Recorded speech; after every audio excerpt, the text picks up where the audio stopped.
So next reading in portfolio management is portfolio risk and return part 2. Key topics in this reading are capital market theory, pricing of risk and computation of expected return, capital asset pricing model, and beyond capital asset pricing model. So this reading starts with the definition of, or in the initial part of the reading, it discusses the capital market theory, and within capital market theory, it discusses different types of portfolios or different types of lines or graphs which are used to represent risk and return profile of portfolios. So as per capital market theory, we make portfolios by combining risk-free asset and risky assets. So we take a risk-free asset and we combine it with the market assets or risky assets to make a portfolio. So if we combine them, they will have some return of their own and they will have some risk of their own. If we increase the risk, return increases. If we decrease the risk, return decreases. And if risk goes to zero, return is risk-free rate, because risk-free rate is the return which you get if risk is zero. So if I plot it on a graph in which I have return on y-axis and I have a standard deviation on x-axis, if I start plotting it, if I assume risk to be zero, then I will get risk-free return. So my return will be risk-free return if standard deviation is zero, because standard deviation being zero means risk is zero and the return is at that point of time is risk-free return. If I continue to increase risk, my return will continue to increase. So if let's say 100% is invested into risk-free asset and 0% in risky asset, then I will get risk-free return. Otherwise, on the other hand, if I reverse it, or if I invest 100% into risky asset and 0% into risk-free asset, I will get a standard deviation of the risky asset and the return aligned with that particular asset. So if I plot this line, it will tell me the different combinations of combining risk-free asset with risky asset. So here I will have 100% risky asset and 0% risk-free, and here I will have 100% risk-free and 0% risky, and all others are combinations of these two within changing combination of these two. Here you will continue to increase risky and decrease risk-free asset. So this is the minimum return which you can make, this is the maximum return which you can make, and this is cal. This is cal for one portfolio, this is cal for another, this is cal for another. So this line which you plot is known as capital allocation line, which is cal. And every investor has his indifference curve. What is indifference curve? Indifference curve tells us about the satisfaction level of the investor. So on any indifference curve, investor is equally satisfied with any portfolio. So for example, if you give this portfolio to investor will have same satisfaction. If you give this portfolio, he will have same satisfaction. If you give this portfolio, same satisfaction. So all the points on the indifference curve have the same satisfaction level. So, but he cannot invest on all the points. Why? Because they do not exist. The combinations do not exist. So where will he invest? He will invest at a point which exists. So he will invest at a point where indifference curve is tangential to the capital allocation line, because these all are combinations which exist. Nothing above it or exists in the market. These are the combinations which exist in the market or with the given portfolio. These are the combinations which you can have. You cannot have this combination, you cannot have this combination, you cannot have this combination. So where indifference curve becomes tangential to the cal becomes tangential to the indifference curve, that is the point where he or she will invest. So this is a capital allocation line. Moving on, risk and return calculation. So again, nothing very new, repetition of old concepts. So what is covariance? Covariance tells you how two assets or two variables are related to each other. What is correlation? It also tells you how two variables are related to each other. But the difference is covariance can range from infinity to infinity, from negative infinity to positive infinity. There is no limit to it. Correlation ranges from -1 to +1, and the formula for covariance is if you multiply correlation with the standard deviation of first variable into standard deviation of second variable, it gives you the covariance of these two. Similarly, if I rearrange the equation and if I get correlation, correlation will be covariance of both the variable divided by standard deviation of first multiplied by standard deviation of second. So this will be the formula for correlation. Remember the formula, it is important. What is the formula for standard deviation of portfolio? So formula for variance of portfolio is equal to weight first, and here we are talking about a portfolio of two assets, not a portfolio of more than two assets. Then formula will be different. But so far you have to only learn about the formula for two assets. So weight of first asset in the portfolio is squared into variance of first asset plus weight of second asset squared into variance of second asset plus 2 multiplied by weight of first asset into weight of second asset multiplied by covariance of first and second asset. Or this is the variance of the two asset portfolio. Remember this formula. This is very important in all three levels. And if I want to get standard deviation of portfolio, then I can simply take square root of variance, because square root of variance is standard deviation. So remember this formula. Here I have covariance. So if in question I am not given covariance, but instead I am given correlation, so I can convert covariance into correlation. How? Because I know that covariance is equal to correlation into standard deviation of 1 into standard deviation of 2. So I can replace this covariance with this formula if needed. Any problem? Question? So we discussed CAL. What is CAL? In CAL we plot return on y-axis and we plot standard deviation on x-axis, and it is a combination of a risk-free asset and a risky asset. If I tell you that this risky asset is, or this risky portfolio is market portfolio, if you are told that this risky portfolio is market portfolio and then you plot CAL, then that CAL is known as CML, capital market line. So capital market line is that specific case of CAL in which risky portfolio is the market portfolio. If risky portfolio is market portfolio, this CAL will be known as CML, capital market line. And as we discussed that points above CML are not achievable with the given portfolio. So you can only have these points or only have this risk return profile. You cannot achieve anything above the CML. On the other hand, if you only have risky assets and if you form the combination of risky assets by combining different risky assets, you can have different outcomes, which is efficient frontier. So this point at which, so if I look at the if I look at these two, that this is the CML, which is the capital market line. So these are all the points which are best outcomes. So these are the best risk adjusted outcomes. So for any given level of risk, this gives me the best return. So if I take risk here, then best return will be on this line, not on efficient frontier. If I take this level of risk, best return will be on this line and not on efficient frontier. So this efficient frontier is all market assets or risky assets, and this CML is one risk-free asset and one market portfolio. So the optimal market portfolio, what do we mean by optimal? The optimal market portfolio will be the portfolio at which risk adjusted return will be maximized or Sharpe ratio will be maximized. So optimal market portfolio is that portfolio at which CML becomes tangential to efficient frontier, because this is the point. So this is the point at which you will have highest risk adjusted return or highest Sharpe ratio. If I look at this point, then I can have a better Sharpe ratio using CML here. So this is not the best. So but this point is the best or the optimal point. So remember, optimal market portfolio is that portfolio where CML becomes tangential to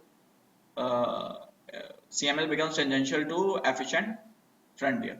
This is your optimal market portfolio. Remember, this is optimal market portfolio. It is not optimal investor portfolio.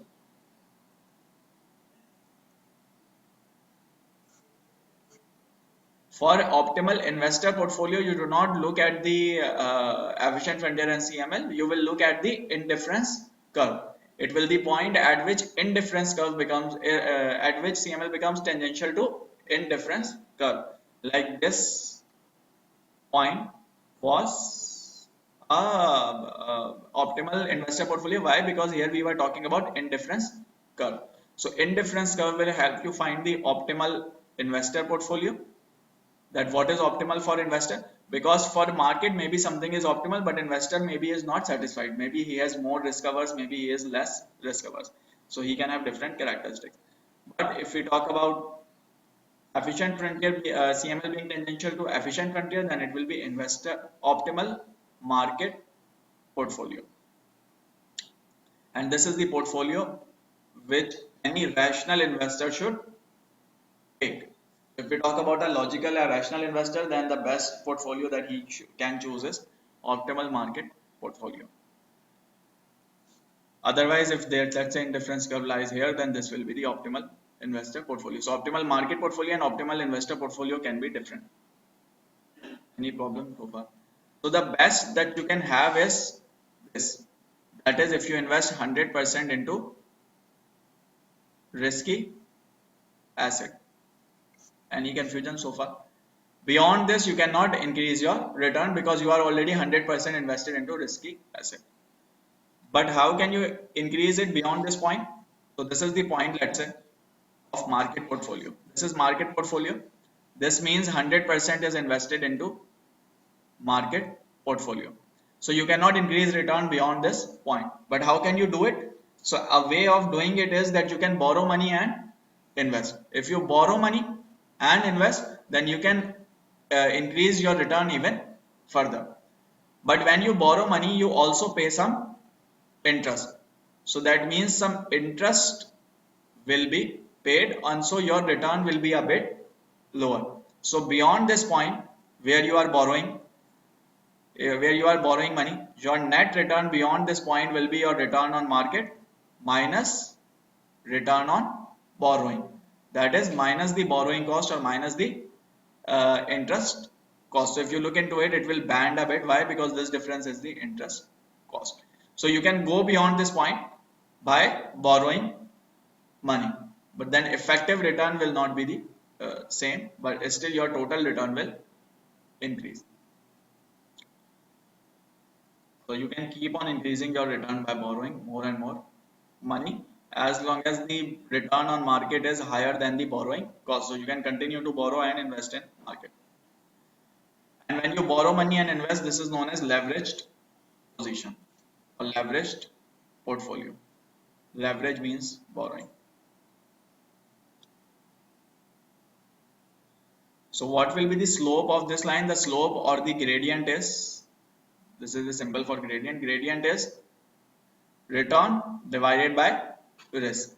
Change in return divided by change in risk.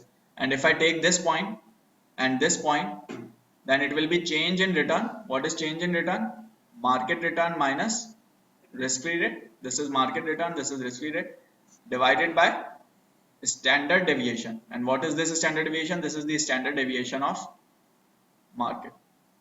So that means at this line will actually give me the Sharpe ratio. This gradient of this line will actually give me the Sharpe ratio. This is the formula for Sharpe ratio. So the gradient of this line will actually give me Sharpe ratio.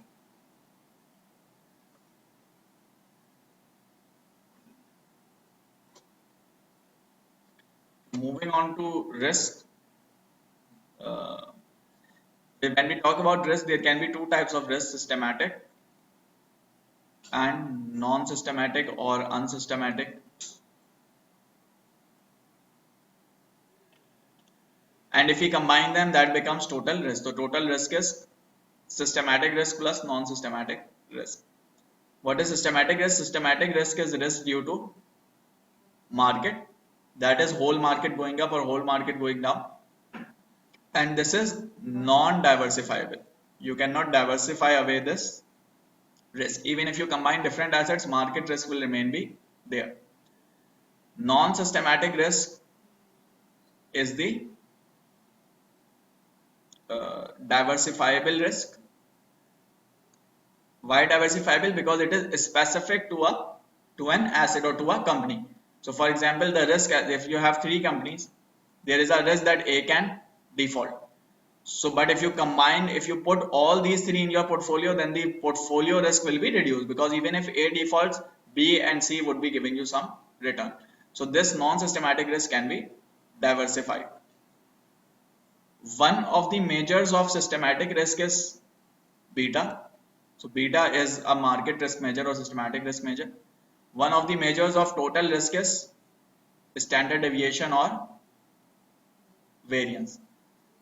So this will capture total risk, total movement, and beta will only capture market risk. Any problem so far? So systematic risk is also known as specific risk, diversifiable risk, or residual risk. And systematic risk is also known as market risk or undiversifiable risk. Total risk is the combination of these two. And total variance is equal to systematic variance plus non-systematic variance. If you add these two variances, that will give you total variance.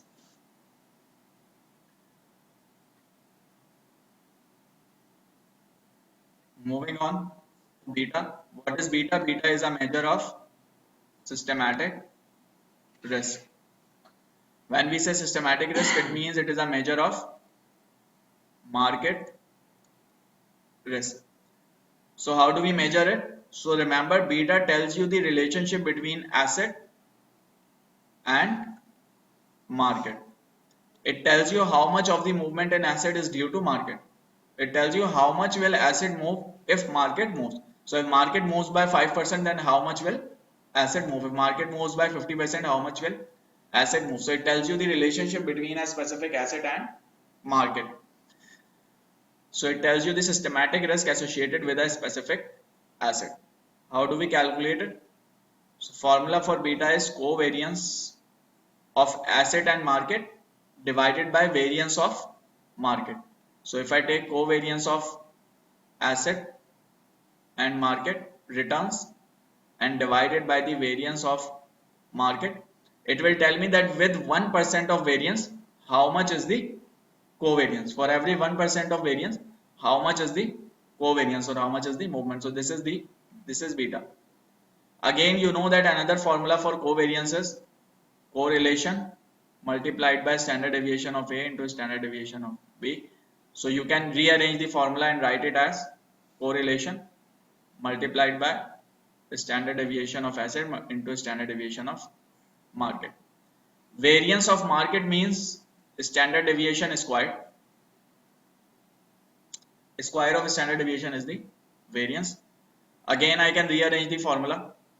I can cancel this with this, and it will be correlation into standard deviation of asset divided by standard deviation of market.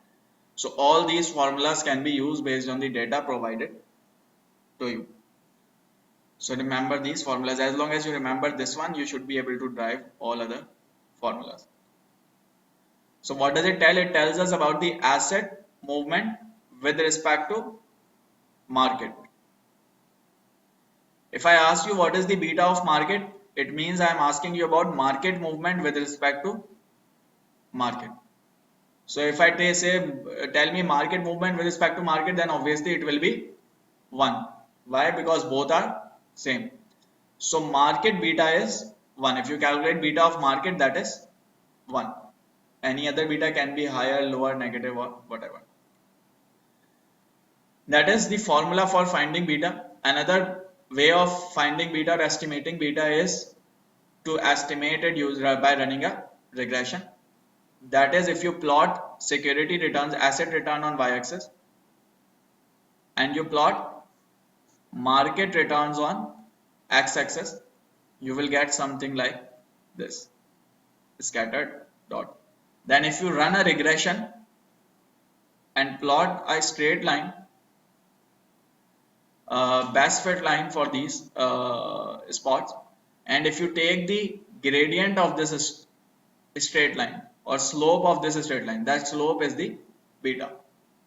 Why? Because slope will tell you the change in return on asset with respect to change in return on market.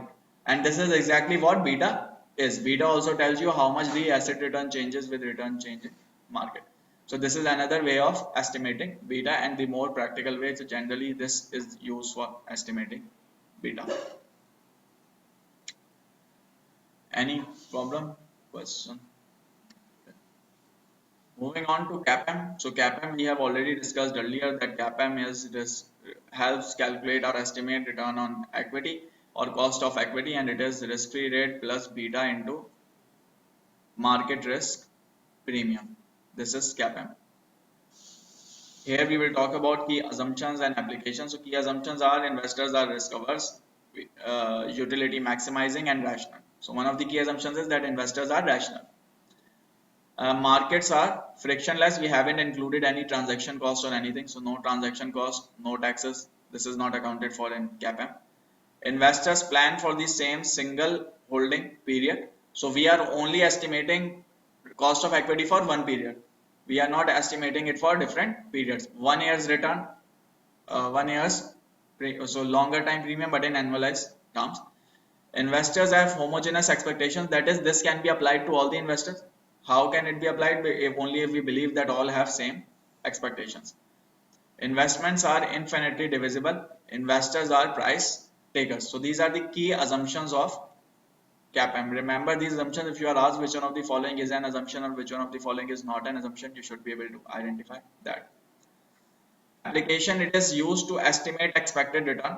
So for example, if I calculated, this will tell me the estimated return on this particular asset. And portfolio performance evaluation. So this is your required rate of return on equity investment. Now you can compare this required return with the actual return to find out whether the performance is good or bad. If actual return is higher, this is good. If actual return is lower, this is bad.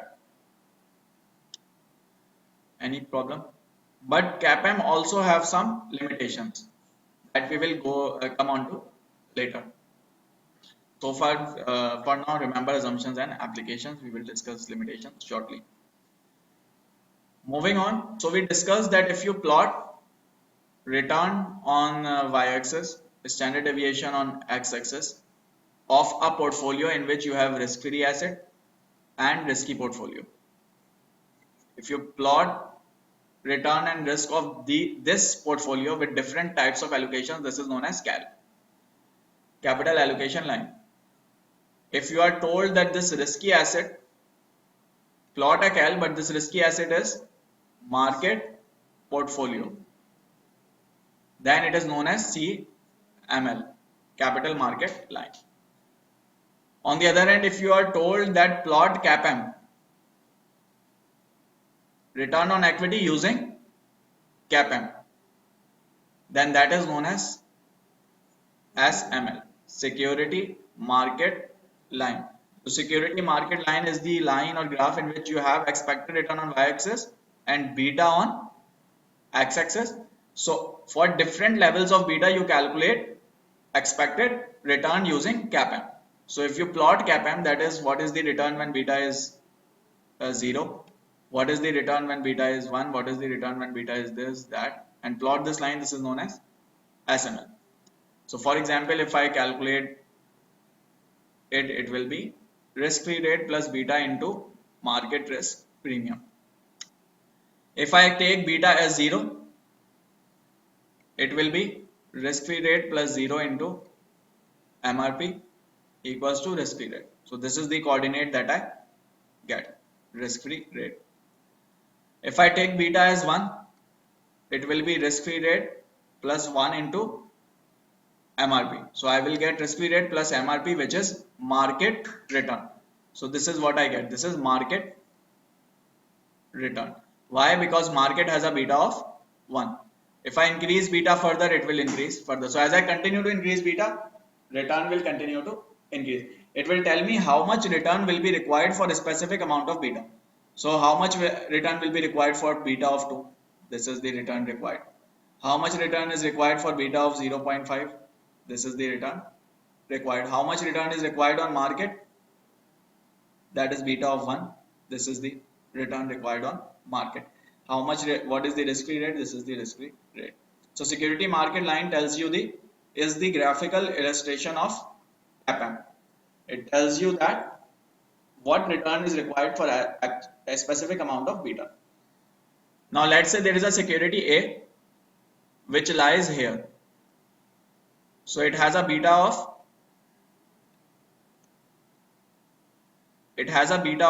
let's say 0.1, 0.5. So for 0.5 beta, return required is R1, but A is giving you higher return. So that means A is giving you a higher return than required. So in this case, A is considered undervalued because it is giving you a higher return than required. So you should buy it. So any security or asset which lies above SML, that should be bought, that is undervalued, and any security which lies below SML should be sold because that is overvalued. Any problem? So for CAL and CML, points above CAL and CML are unachievable. You cannot achieve those points. Optimal, so key points, just to summarize the key points that we have so far discussed. For CAL and CML, you cannot achieve any points above the line because this is the maximum combination which you can receive. You can go to a maximum of here. Beyond this, you need to borrow, and it will be curve will slightly become flatter. The market optimal portfolio is the one at which efficient frontier becomes at which CML becomes tangential to efficient frontier, and investor optimal is the one at which indifference CML becomes tangential to indifference curve. That was CAL and CML. Then we discussed security market line, in which we plot CAPM, and we discussed anything above should be bought because it is undervalued, and anything below should be sold because it is overvalued. Any problem so far? Moving on, so next part is portfolio performance evaluation. That how do you evaluate a portfolio? How do you measure the performance of a portfolio? There are different measures which you can use, and some of these are given here. So you can use a Sharpe ratio.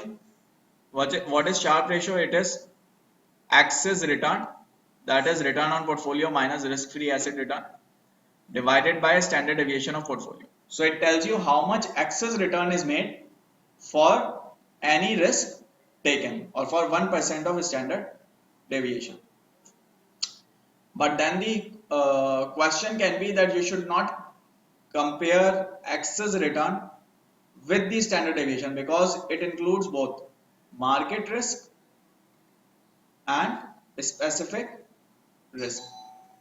Portfolio manager can only control specific risk.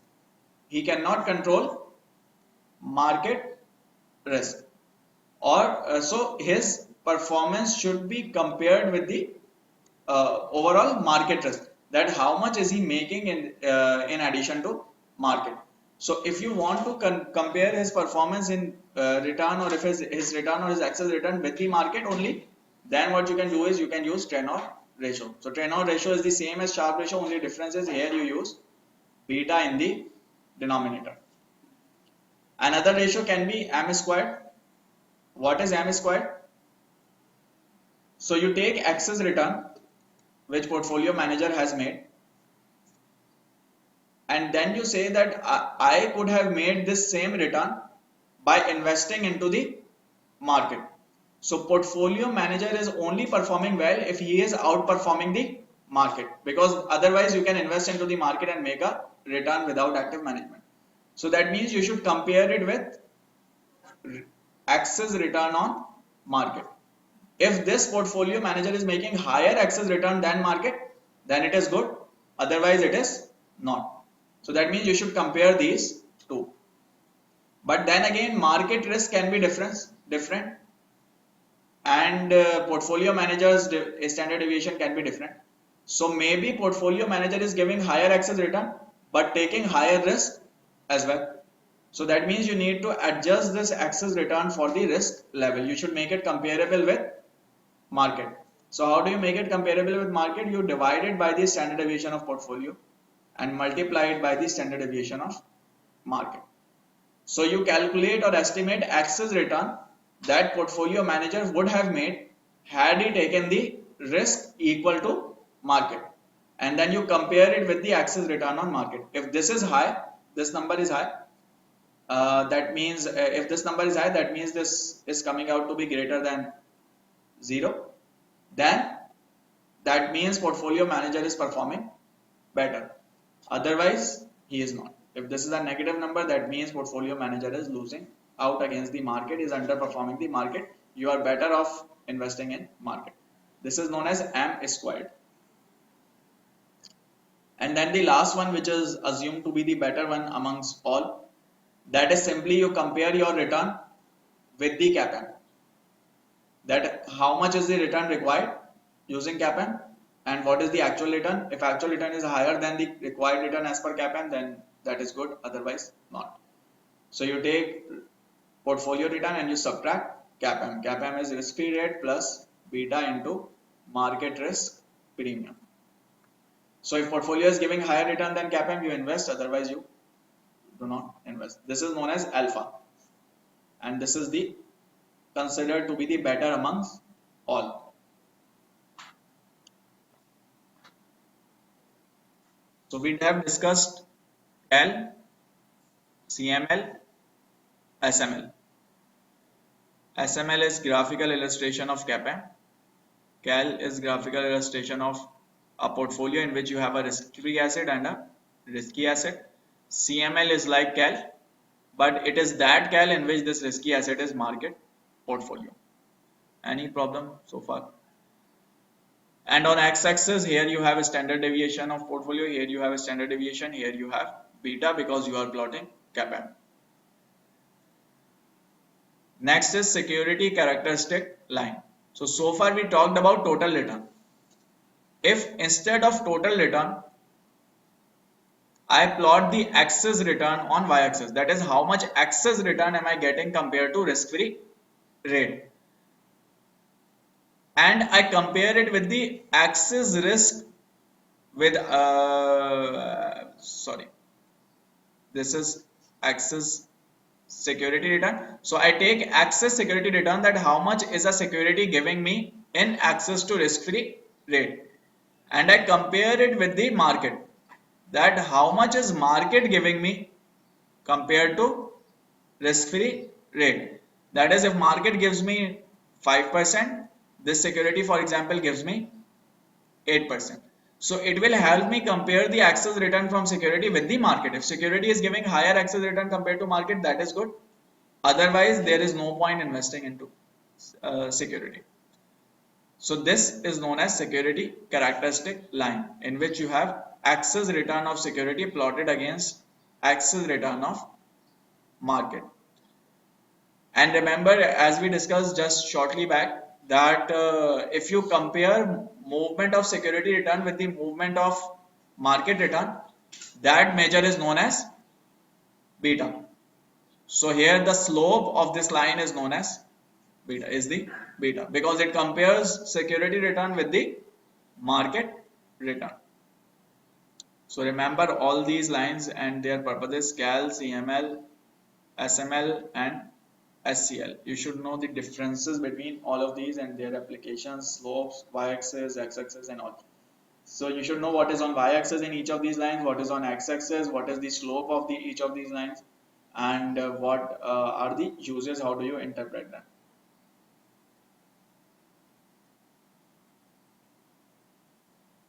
So we discussed just a while back, we discussed non-systematic risk and systematic risk. We discussed that if you combine these two, that is the total risk. For example, total variance. So on y-axis you have variance here, on x-axis you have number of stocks. We discussed that by diversification, and how do you diversify? By including more and more stocks or assets. By diversification, by including more and more stocks, you can reduce non-systematic risk. So if you look into it, your risk will continue to reduce as you add more and more stocks. But we also discussed by adding more stocks, you can only reduce non-systematic risk. You cannot reduce systematic risk because that is due to market. If market falls, then everything falls. So that means that if you continue to add more stocks, your risk will continue to decrease, but it will only decrease to a point where you reach the market risk. Your risk cannot decrease below market risk. So this is what this graph illustrates. So if you look into it, this non-systematic variance can be wiped off by increasing number of assets, but systematic variance will remain be there.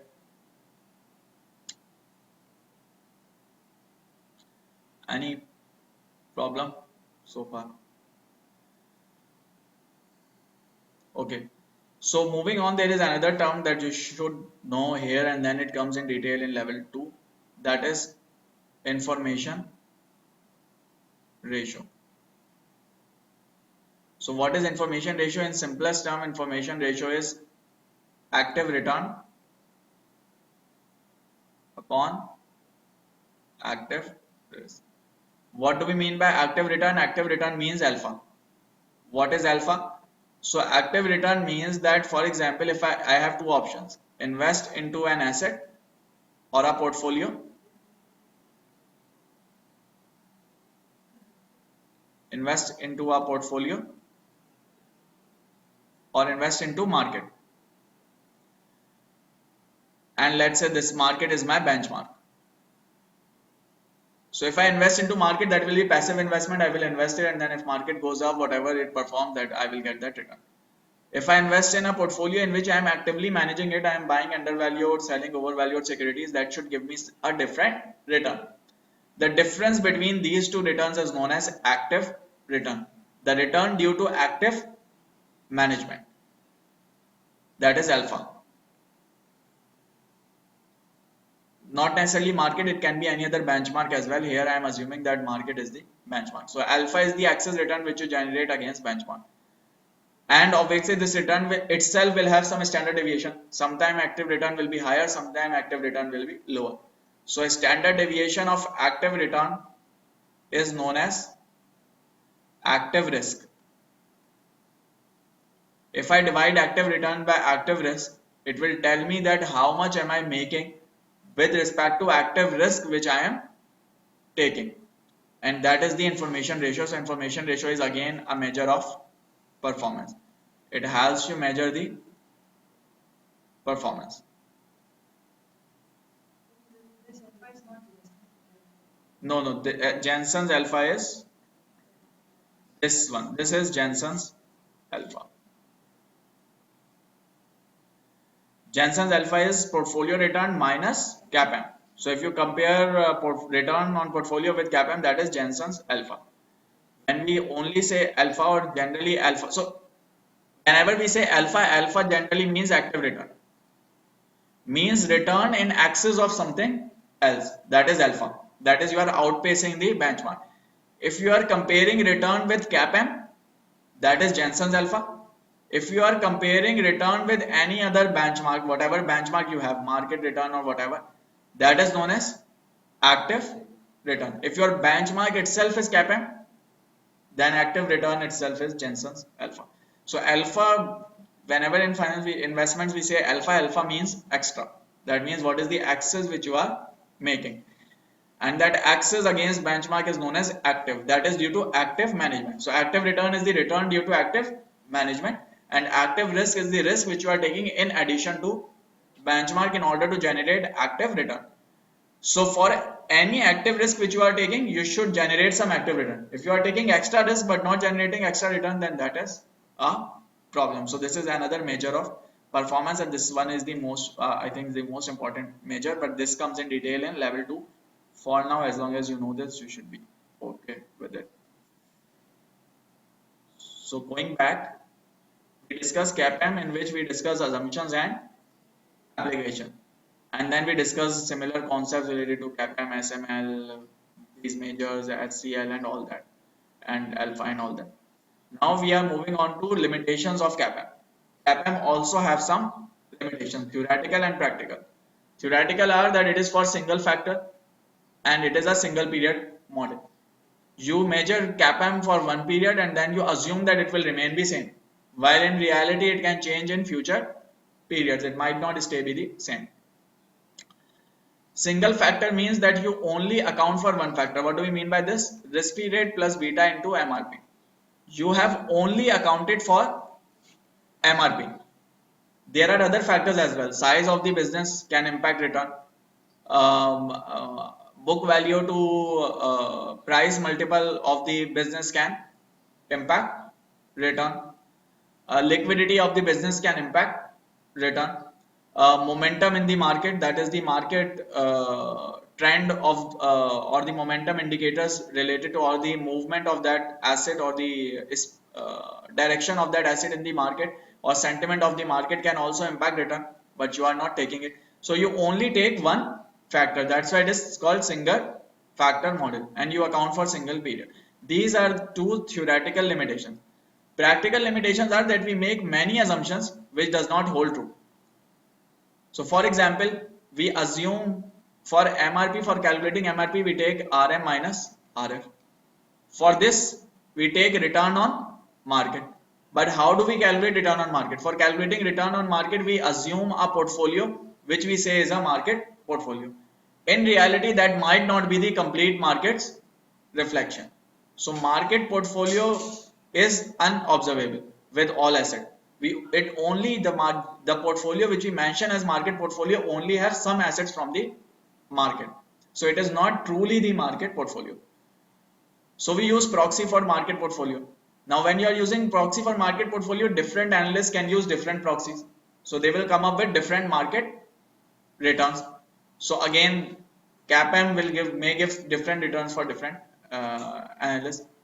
Estimation of beta. Again, beta is an estimate. And how do we estimate it? Using the historical data. Future might not be the representative of past or present. In future, maybe risk increase or decrease, which is not reflected. CAPM is a poor predictor of returns. It is generally seen it is a poor predictor of returns. And another assumption which we take is homogeneity in investor expectation. CAPM assumes that all investors have same expectation, while in reality they may not have same expectation. So these are some practical limitations and theoretical limitations. In order to deal with these limitations, what we do is we come up with new models, or we come up with extensions to CAPM. That is, we add more factors to CAPM. So we go beyond CAPM in order to account for these limitations. That is extensions to CAPM. How can I extend it? So previously I only accounted for one factor, which is beta, which is market risk premium. I can add other factors. So one more factor, two more factor, three more factor, four more factor for estimating expected return. This is known as arbitrage pricing theory. That is taking multiple factors and multiplying each one of these with that its respective beta. First factor, second factor, third factor, fourth factor. Another model is Fama-French model. Fama-French model takes three factors. That is, it adds two more factors to this factor. It takes the same risk-free return. It takes the same beta into RM minus RF. So it takes the CAPM as it is. But in addition, it accounts for two more premiums. It says that a premium can come due to business size, or a premium can come due to difference in book value to market value ratio. So it adds two more premiums, B2 beta of size premium multiplied by size. SMB means small minus big. So this means return on small minus return on big business. This will tell you the premium that you require to invest into a small size business. Then HML, that is high book value to market value ratio minus low book value to market value ratio. The assumption is that if the book value to market value ratio is high, then in future return will be higher, market value will go up. So this is Fama-French model, which adds two more factors. Then comes Carhart. Carhart takes Pharma French model and add one more factor to it, which is momentum premium. And how does it measure it? It measures it by WML, which is winners minus losers. So winners minus losers means return on the recent winners minus return on the recent losers. So it accounts for momentum as well. So these all are extensions. Make sure you remember the formulas. These are very, very important, and make sure you remember that which factors are considered in which of these models, which factors are considered in Pharma French, which factors are considered in Carhart. And it is easy. Pharma French is CAPM plus business size and book value to market value. Carhart is Pharma French plus momentum. Any problem, question so far? And there can be other models such as macroeconomic models, fundamental, statistical. What are macroeconomic models? If I take factors such as, let's say, GDP growth, inflation, and if I take other macroeconomic factors and make a model, that is known as macroeconomic model. If I take companies fundamentals, for example, profitability, debt to equity ratio, and so on, that is known as fundamental factor model because I am accounting for fundamentals of the company.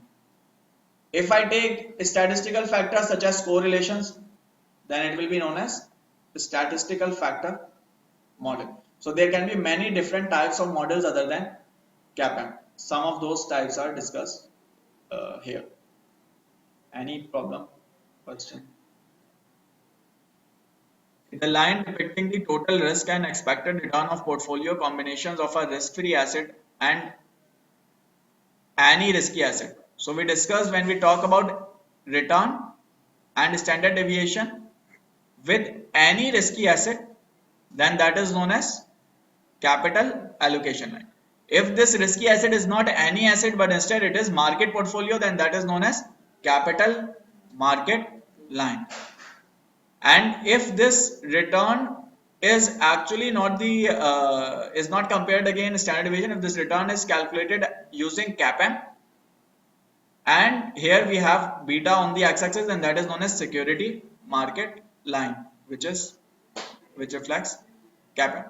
And if I plot axis return on security against axis return on market, then that is security characteristic line, and it has a slope equals to beta. Here it should be cal. Any problem? Highly risk averse investors will most likely invest the majority of their wealth in. So if they are highly risk averse, they will invest into something which is not risky. Optimal risky portfolio is risky. Risky assets are risky. So B is your answer. Relative to portfolios on CML, any portfolio that plots above CML, we discussed that any portfolio which plots above CML is unachievable. It cannot be achieved. You can achieve till a maximum of this. Unachievable. Which of the following types of risk is most likely avoided by forming a diversified portfolio? So by forming a diversified portfolio, you can only remove diversifiable risk, which is also known as non-systematic risk, unsystematic risk, and specific risk. So C is your answer, which is known as diversifiable risk, which is also known as specific risk, and also known as unsystematic risk. Systematic risk is the market risk which cannot be diversified away. Any problem, questions so far? Here, let's pick up